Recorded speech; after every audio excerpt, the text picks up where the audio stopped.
Never attack what you're not willing to kill. This is Steve Deace. Maggie Gallagher joins us from the American Principles Project. Where do the candidates stand on religious liberty? Go to AmericanPrinciplesProject.org, AmericanPrinciplesProject.org. Maggie, thank you for joining us. Good evening. How are you? Well, it's great to be with you, Steve. How are you doing? I'm doing very well. You guys have got the candidates on the record on what you're calling the First Amendment Defense Act. Can you tell our audience exactly what that entails?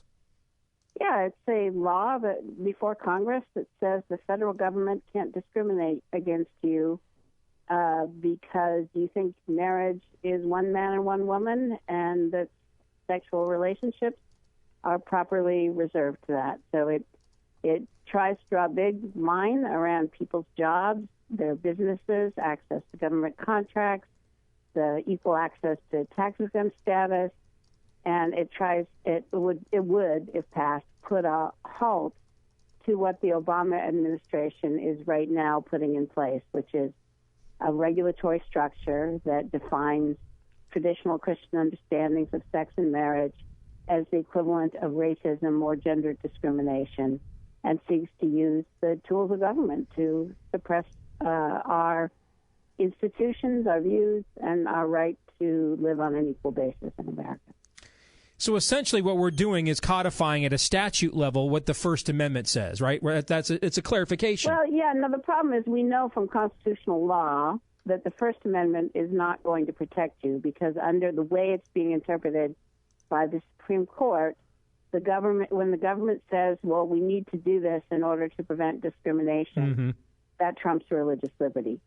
So if we had a great Supreme Court that understood the principles, or we had a court that would refuse to allow the Obama administration to write new executive orders and rewrite statutes with no legislative authority, maybe we wouldn't need a First Amendment Defense Act.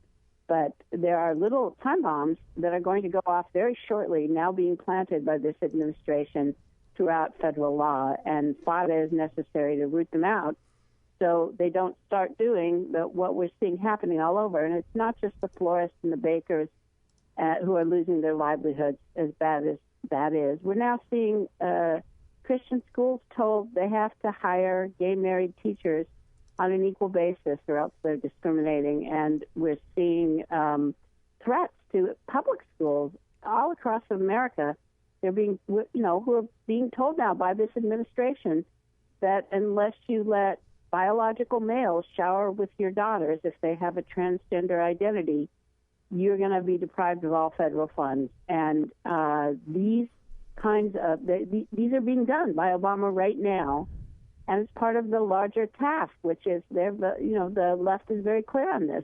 If you think marriage is a union of husband and wife for a reason, because we need these unions to make new life and connect children in love to their mom and dad, you're like a bigot opposed to interracial marriage, and you should be treated that same way. I mean, it's outrageous, but it's not some future prediction. It's what is happening now, and we need the First Amendment. We need new legislation with powerful practical protections to put a stop to it.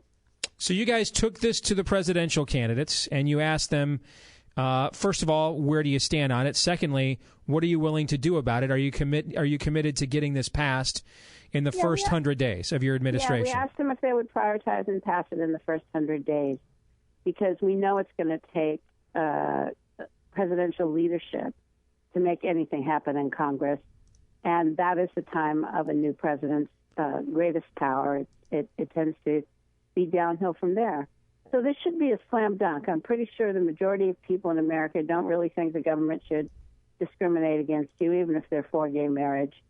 But because it goes against the main thing the left wants and the main tools they're putting in place to delegitimize half of America in the public square, it's not going to be done without controversy. It's not going to be done without thunder and lightning from the left and from the mainstream media.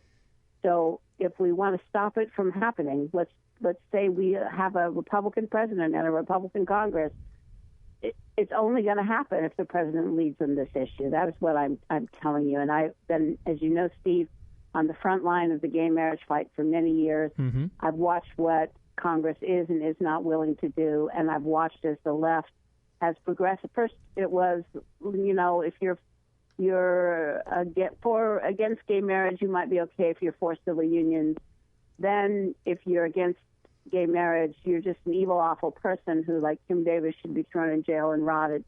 And now they're attacking conscience protections at the state level across the country and saying it's just a license to discriminate, to give people room to live on an equal basis in the public square and protection from these assaults on people's livelihoods. So the only reason we did this is not because it's fun and not because it's easy and not because it's remunerative, but because it's really, really important.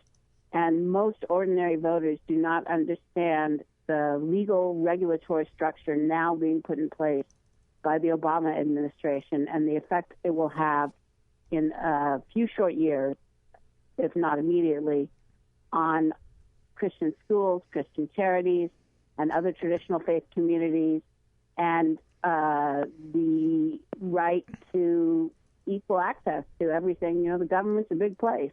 If they can treat you like a racist and exclude you because you don't agree with gay marriage, it's going to shut down our ability to speak and organize and work on an equal basis in the public square. And this is the first.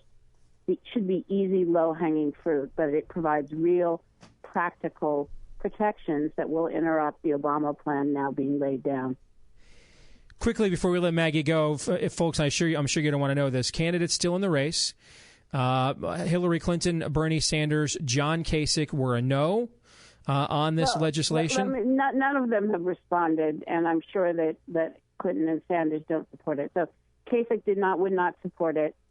Carson, it's easier to say who would. Ones who would. Carson, Cruz, and Rubio. Yeah. Trump said that he would not lead on this. He would not prioritize this. He sent us a personal letter that said basically, if Congress passed it, he'd sign it, but he is not going to make it a priority in his new administration. And when a politician tells you that, or a leader tells you that about the hot-button issue of the land, if you care about your religious liberty, you got to say, if he says he's not going to prioritize it, it's not going to happen.